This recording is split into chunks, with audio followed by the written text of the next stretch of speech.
Friends, મારા બંને બાળકો ઝકડિયા અને તહેઝીબ બિલકુલ કારેલા નહોતા ખાતા. હવે આ પદ્ધતિથી હું બનાવું છું તો એ લોકો પણ શોખે શોખે ખાઈ લે છે. પહેલાં તો કારેલાનું નામ સાંભળીને જ જાણે એમનું મોઢું બગડી જતું હતું. તો તમે પણ આ ટેકનિકથી બનાવજો. તમારા બાળકોથી લઈને મોટા સૌ ખૂબ શોખથી ખાશે. તો ચાલો તમને એ રીતથી બનાવવાનું બતાવું. તો અહીં એક કઢાઈમાં મેં તેલ લઈ લીધેલું છે. 3 ચમચા જેવું તેલ લીધેલું છે નાના. અને અહીં મેં કારેલામાં 1 ચમચી જેટલું મીઠું નાખીને એટલે કે સોલ્ટ નાખીને ઢાંકીને અડધા કલાક સુધી મૂકી દીધેલા. ઓકે, કારેલાને સરસ રીતે ધોઈને આ રીતે ગોલ રાઉન્ડમાં કટ કરી લીધેલા. પછી એમાં મીઠું નાખેલું અને ઢાંકીને મૂકેલા. હવે જો નેચરલી એમાં આ રીતે મીઠાથી પાણી છૂટું પડતું હોય છે. તો આ રીતે મુઠ્ઠીની વચ્ચે દબાવીને આપણે જેટલું નીકળે એટલું પાણી કાઢી લેવાનું. જો આ રીતે હું તમને બતાવું છું, એકદમ સિમ્પલ ટ્રીક છે.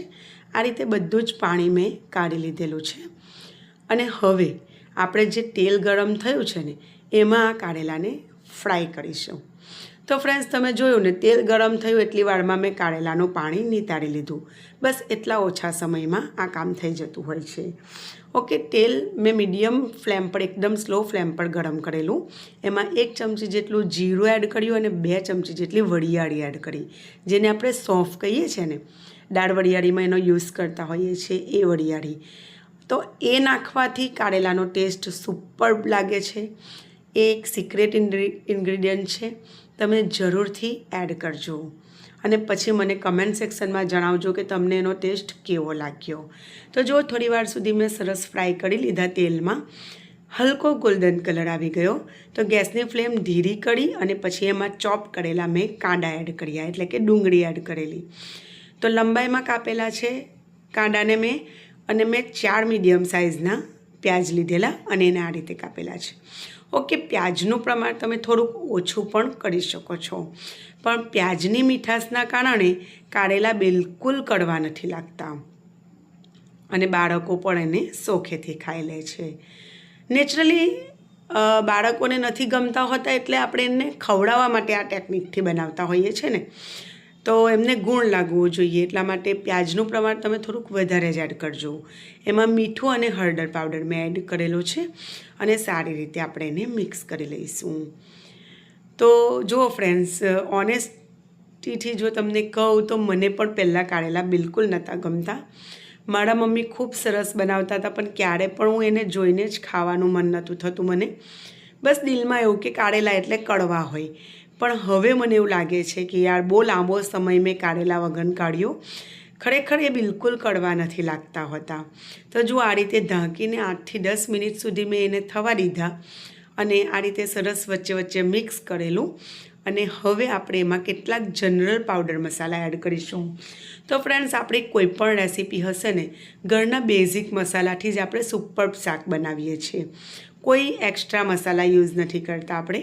તો મેં એમાં કશ્મીરી લાલ મરચું 1 ચમચી, થોડુંક તીખું લાલ મરચું અને ધાણા જીરું પાવડર એડ કર્યો. સાથે સાથે થોડો પાવડર ગોળ એડ કરેલો છે, જેગરી પાવડર. તો આ જે જેગરી પાવડર છે ને, તો અમારે ત્યાં ડીમાર્ટમાં ઇઝીલી મળી જાય છે. તમારે ત્યાં કોઈ પણ કરિયાણાની શોપમાં ઇઝીલી મળી જતો હશે. તો ગોળનો પાવડર જરૂરથી એડ કરજો, અથવા ગોળનો પાવડર ના હોય તો થોડો ગોળ એડ કરી દેજો, સમારીને ટુકડા નાના નાના કરીને. તો એનાથી પણ બહુ જ ફાઇન ટેસ્ટ લાગતો હોય છે. તો એનાથી ગળપણ તો નથી લાગતું, પણ એક ટેસ્ટ બેલેન્સ થાય છે એનાથી. ફરી મેં ઢાંકીને એને 5 થી 7 મિનિટ સુધી થવા દીધું, જેથી થોડા ક્રિસ્પી થાય ને તો ખાવાની બહુ મજા આવતી હોય છે.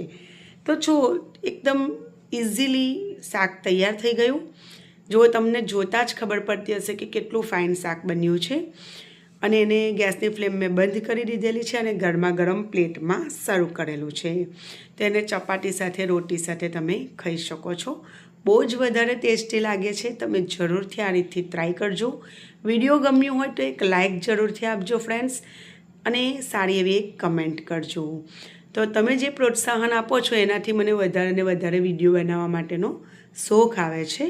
તો તમે પ્લીઝ જરૂરથી એક ટાઈમ કાઢીને એક નાની કમેન્ટ કરજો અને વિડીયોને લાઇક કરી ચેનલને સબસ્ક્રાઈબ કરી લેજો.